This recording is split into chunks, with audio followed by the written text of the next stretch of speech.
Hello, I am Leslie Rice, and this is my group's analysis of George Herbert's The Caller. We were group 3. For part 1, discussing The Caller, the first question that we encountered was describing the dramatic situation. And the people in my group were a little mixed on the way they felt about the dramatic situation. We had 3 of the group members thinking that the speaker was a minister, as was supported by the documentation provided by the instructor. And the 4th of our group thought that it was a warrior going into battle. But something that we all agreed on is that we all felt like, be it a warrior, be it a minister, the speaker felt constrained by his duties to the Lord and was fighting for the Lord. And so we all felt like he was collared by God, that we were feeling that he was frustrated by his faith and the fact that he had so little to show for the fact that he had devoted his life to the Lord and he was thinking of breaking away, but this collar was keeping him from doing so.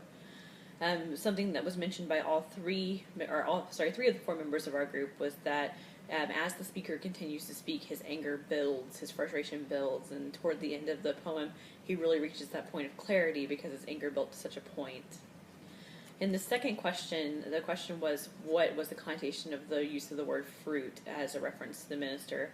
And 2 of our group members thought that it was in reference to Eve and the apple, the forbidden fruit that she actually takes a bite of, and that one point was made that she broke away by eating that fruit, and maybe that was appealing to the minister who was feeling so frustrated, and that maybe the speaker too could take that forbidden fruit, move on, and then they would be able to break free from the collar that they're wearing.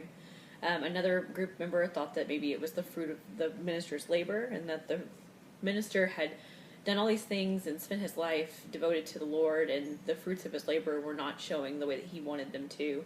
And the last member of our group actually thought that there was a reference to the 9 spirit fruits of the Bible. So everyone pretty much agreed that there was some religious connotation there for sure.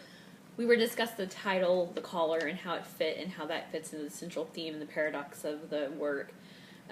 Everyone agreed on this one. Everyone felt like it was a fitting title and that the person who was speaking, the speaker here, the minister, felt collared by the Lord. He felt like he was stuck or that he was a prisoner to his duties. Everyone felt like he was loyal, and one of our group members actually said that he was like a dog almost wearing a collar, and that he was so loyal to the Lord even though he hadn't gotten much in return. Everyone thought that he was basically a servant and that he was fighting for the Lord, and that he felt collared by not only his loyalty to the Lord but also his duties as a minister, and then also just the fact that he was religious all of his life. So overall, we all felt that the name, the collar, was very fitting for the poem.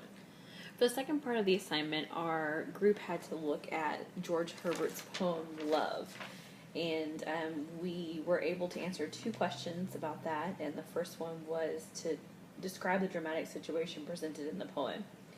In describing the dramatic situation, most of our group agreed upon what the speaker was trying to say and who he was. We all agreed that it was probably someone who had come to terms with the fact that he'd sinned in his life and was feeling a little inadequate and like he was unable to join in the feast of the Lord or go to heaven because he was actually a sinner and that he didn't feel worthy. And we all agreed that, he really was someone who was conflicted and that he felt that he needed the love of his Lord, or, in this poem, the love of his life, and that he just felt unworthy of that love. And one of our 4 group members felt that the speaker might have also been a man seeking comfort in his wife, and that his wife was able to help him through that conflict and kind of get him to the point where he could understand that he could be loved by both her and the Lord. The second question that we had is, what ways did the thematic resolution of the poem solve the conflicts in the collar, and why was this chosen as Herbert's last poem? And we all agreed that we kind of felt like this poem solved a lot of the conflicts in the collar because it allowed for the resolution of the unworthiness that the person in the collar felt. We saw that even though this person felt unworthy, that they were still able to make it to heaven and that God was still accepting of them regardless of their sins. That was something that would be very helpful to the person in the collar who felt like they were having a rough time and that God was not there for them and that God had abandoned them. this is something that would solve that for sure. As for the second question, why he chose this as the last poem, we all felt like it gave a sense of hope that even if you felt lost and you felt like you had sinned and you felt like you were unworthy, that the Lord would answer you and tell you that you were in fact worthy. And so if you read this as the last piece, as the kind of the bookend to all of the Herbert poems, you would see that no matter what had happened, no matter what the situations had been, in the end, God did love everyone enough to put aside all their sins, put aside the differences, and take them into heaven. So, if nothing else, it serves to both entertain and enlighten and give someone a little bit of hope, which is a good thing.